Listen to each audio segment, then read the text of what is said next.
नमस्कार दोस्तों, मैं वंदना मोटिवेशन स्पीकर आप सबके साथ हूँ। दोस्तों, जब हम समाज में बाहर निकलते हैं तो हमें हर प्रकार के लोगों के संपर्क में आना पड़ता है और उनमें से कुछ लोग बहुत चालाक होते हैं जो अपनी वाक्पटुता के बल पर सामने वाले व्यक्ति को ट्रीट करना चाहते हैं।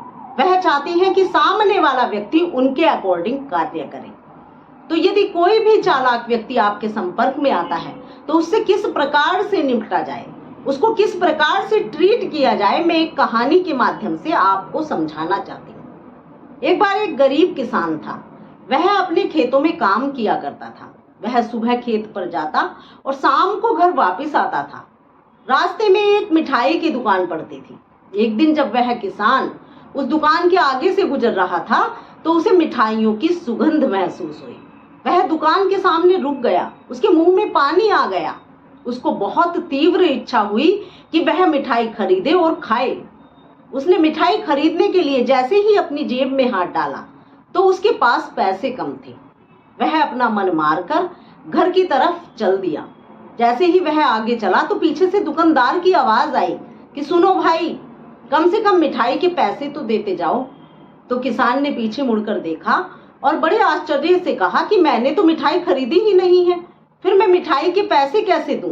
तो दुकानदार ने कहा कि आपने मिठाई नहीं खरीदी लेकिन मिठाई की खुशबू तो ली है। तब किसान ने बहुत ही सूझबूझ से अपनी जेब में हाथ डाला और पैसों को खनखनाया। पैसों की खनखनाहट सुनकर दुकानदार बहुत खुश हो गया।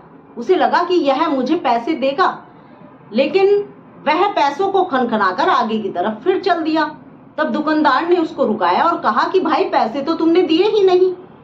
तो किसान ने कहा कि यदि मिठाई की सुगंध लेना मिठाई खाने के बराबर है तो पैसों की खनखनाहट भी पैसे की देने के बराबर है।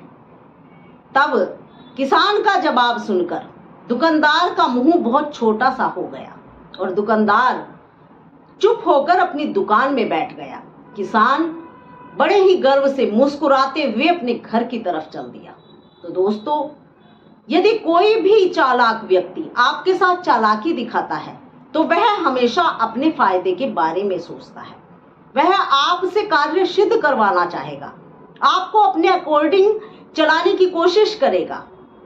तो यदि आपके साथ कोई भी चालाक व्यक्ति संपर्क में आता है तो उसका जवाब हमेशा बहुत ही बुद्धिमत्ता से दीजिए।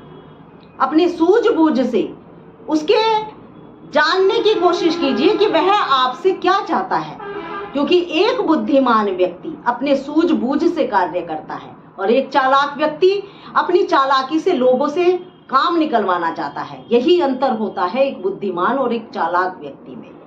तो दोस्तों, हम बुद्धिमत्ता से, सूझबूझ से जब अपने आप को लोगों के सामने पेश करते हैं तभी हम चालाक लोगों से निपट पाते हैं।